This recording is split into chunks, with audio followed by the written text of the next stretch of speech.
Hello दोस्तों, नमस्कार। मैं मंटू सर। आज मैं आपके लिए 12वीं कक्षा का जो हिंदी का किताब है उसमें दो भाग पढ़ना है आपको, एक गद्य खंड और दूसरा पद्य खंड। देखिए, गद्य खंड का अर्थ होता है कहानी, लेख, निबंध, जो कि आपके बुक में पढ़ना है, और पद्य खंड का अर्थ होता है कविता।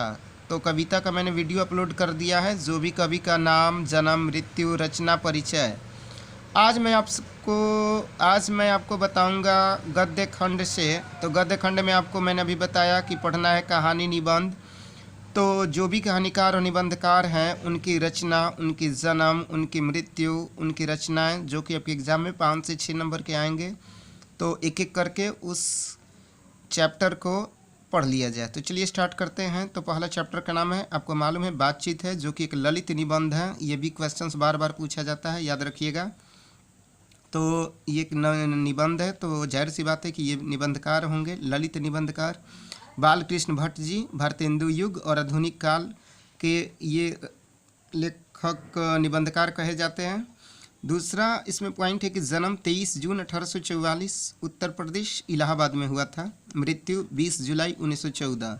ये इंपॉर्टेंट है, थोड़ा ध्यान दीजिएगा इस पर। जन्म जो है वो 23 जून 1844 उत्तर प्रदेश इलाहाबाद। मृत्यु 20 जुलाई 1914। रचना पर भी आपको विशेष ध्यान देना है। दमयंती स्वयंवर, 100 अजान एक सुजान, नूतन ब्रह्मचारी, सद्भाव का अभाव, पद्मावती, वेणी संहार। देखिए, फिर से मैं रचना को पढ़ रहा हूँ। रचना आपका है दमयंती स्वयंवर, 100 अजान एक सुजान, नूतन ब्रह्मचारी, सद्भाव का अभाव, पद्मावती और वेणी संहार। मासिक पत्रिका, ये बार बार ये भी पूछा जाता है, हिंदी प्रदीप, जो कि 1877 में प्रकाशित हुआ था। तो जो भी इंपॉर्टेंट क्वेश्चंस आपके लेसन 1 से बनते हैं, बाल कृष्ण भट्ट का जन्म, मृत्यु, इनकी रचना, मासिक पत्रिका, क्वेश्चंस यहीं से पूछे जाते हैं। तो आप वीडियो को अंत तक जरूर देखिएगा और इसे आप एक जगह नोट भी कर लीजिएगा। चलिए दूसरे चैप्टर की तरफ चलते हैं। उसने कहा था, चंद्रधर शर्मा गुलेरी जी के द्वारा। इन्हें द्विवेदी युग का कवि, ये जो कहानी है, कहानीकार कहा जाता है। जन्म आपका है 7 जुलाई 1883 राजस्थान जयपुर में। मृत्यु 12 सितंबर 1922 को। उसने कहा था, चंद्रधर शर्मा गुलेरी जी का एक इम्पोर्टेंट कहानी है। उसने कहा था एक कहानी है, ये भी बात याद रखिएगा आप। मृत्यु 12 सितंबर 1922 में। रचना देखते हैं। रचना में जो आपका है, बुद्ध का कांटा, सुखमय जीवन, पुरानी हिंदी और भारतवर्ष, ये 4 इम्पोर्टेंट है, आप ध्यान दीजिएगा। बुद्ध का कांटा, सुखमय जीवन, पुरानी हिंदू और भारतवर्ष, ये इनके महत्वपूर्ण रचना है। अगर क्वेश्चंस पूछेगा भी तो यही चारों में से एक आपका पूछेगा। तो ये अभी तक हमने कितना जाना, दूसरा चैप्टर। उसने कहा था चंद्रधर शर्मा गुलेरी जी के द्वारा। अब चलते हैं नेक्स्ट चैप्टर की तरफ, जो कि आपका है संपूर्ण क्रांति, यानी कि आपको मालूम है जयप्रकाश नारायण जी के द्वारा लिखा गया है, एक भाषण है। इन्हें लोकनायक भी कहा जाता है। जन्म 11 अक्टूबर 1902 शिताब दियारा उत्तर प्रदेश। मृत्यु आपका है 8 अक्टूबर 1979। रचना इनका है रिकंस्ट्रक्शन ऑफ इंडियन पॉलिटी, याद रखिएगा, बेहद इंपॉर्टेंट है आपका। रचना क्या हो जाएगा, रिकंस्ट्रक्शन ऑफ इंडियन पॉलिटी। किसके द्वारा लिखा गया है, तो जयप्रकाश नारायण जी के द्वारा लिखा गया है। चौथा चैप्टर का नाम है अर्धनारीश्वर, रामधारी सिंह दिनकर, छायावादोत्तर युग के ये कहे जाते हैं। बेहद इंपॉर्टेंट प्रश्न ये भी है। जन्म 23 सितंबर 1908 बेगूसराय बिहार में हुआ था। मृत्यु आपका है 24 अप्रैल 1974। जन्म याद रखिएगा 23 सितंबर 1908, मृत्यु 24 अप्रैल 1974। रचना देखिए, प्रणभंग, रेणुका, हुंकार, कुरुक्षेत्र, रश्मि रथी, उर्वशी, संस्कृत के 4 अध्याय, शुद्ध कविता की खोज। ये इंपॉर्टेंट रचना है रामधारी सिंह दिनकर जी के द्वारा। मैं फिर से एक बार पढ़ रहा हूँ। प्रणभंग, रेणुका, हुंकार, कुरुक्षेत्र, रश्मि रथी, उर्वशी, संस्कृत के 4 अध्याय, शुद्ध कविता की खोज। ये किसके द्वारा लिखा गया है, रामधारी सिंह दिनकर जी के द्वारा, जो कि बेहद इंपॉर्टेंट है। नेक्स्ट चैप्टर की तरफ चलते हैं। 5वां चैप्टर आपका है रोज।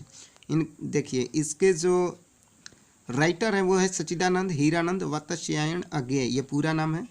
प्रयोगवाद के बारे में अगर पूछा जाएगा कि प्रयोगवाद से रिलेटेड कौन है भाई, तो याद रखिएगा सच्चिदानंद हीरानंद वात्स्यायन अज्ञेय। इनका जन्म 7 मार्च 1911 उत्तर प्रदेश में।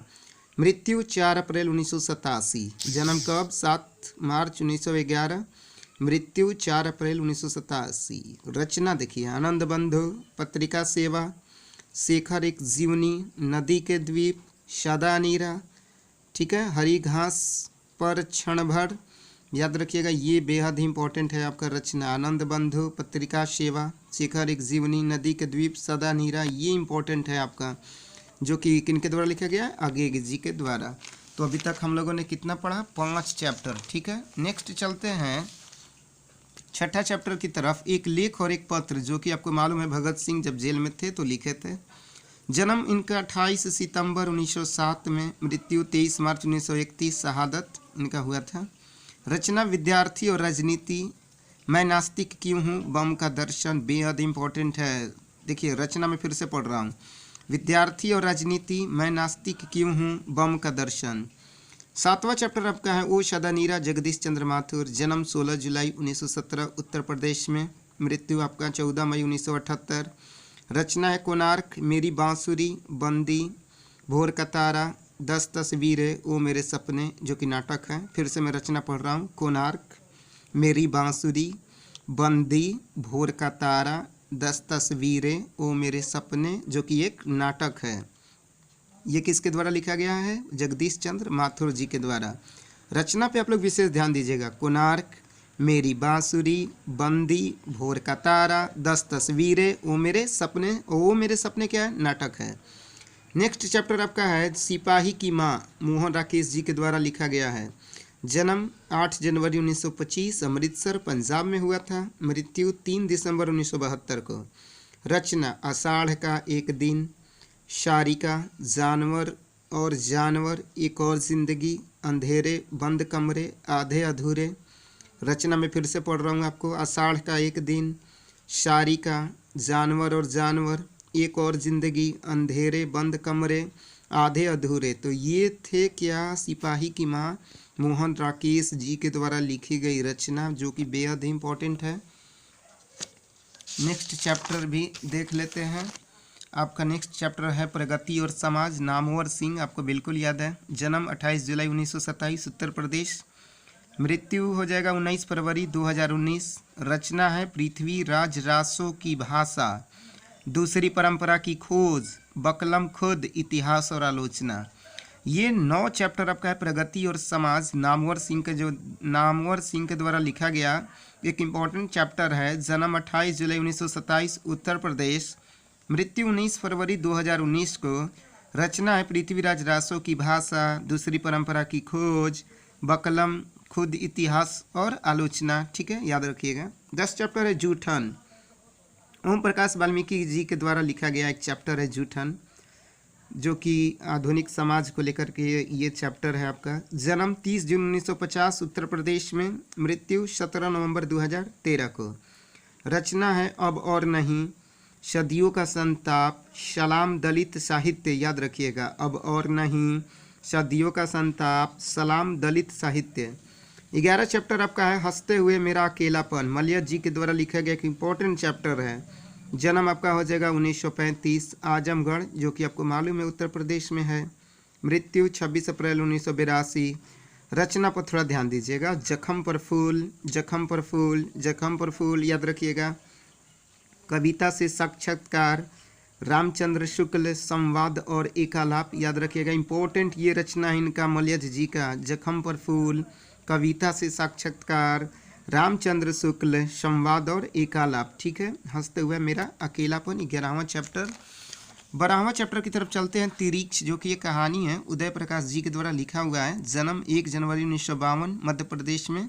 रचना अरेबा परेबा, दरियाई घोड़ा, पीली छतरी वाली लड़की, पॉल गोमरा का स्कूटर और अंत में प्रार्थना मैंगोशील। ये उदय प्रकाश जी के द्वारा लिखा गया है।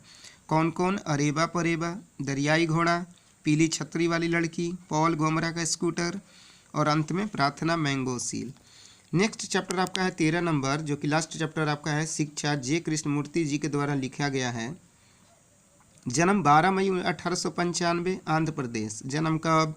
12 मई 1895 आंध्र प्रदेश। निधन 17 फरवरी 1986। रचना देखिए, the first and last freedom, the only revolution और कृष्णमूर्तिज, ये बेहद इंपॉर्टेंट है, याद रखिएगा। शिक्षा किसके द्वारा लिखा गया है? जे कृष्णमूर्ति जी के द्वारा। जन्म 12 मई 1895, 12 मई 1895, ठीक है। तो ये आपके थे कौन से? अब ये आपने पढ़ा आपने गद्य खंड, जो कि आपके एग्ज़ाम में 5 से 6 तो बिल्कुल ही आएंगे। तो आप इसको एक कॉपी में अच्छी तरह से नोट कर लीजिएगा। गद्य खंड है और पद्य खंड भी आपका पहले वीडियो अपलोड कर चुके हैं, अगर नहीं देखे हैं तो वो भी जा कर के आप प्लेलिस्ट में देख लीजिएगा। ये गद्य खंड जैसा कि मैंने पहले आपको बताया क्या होता है, कहानी, निबंध, लेख को गद्य खंड बोलते हैं, इंग्लिश में प्रोज बोलते हैं। और पद्य खंड मीन्स होता है पोएट्री, यानी कि कविता।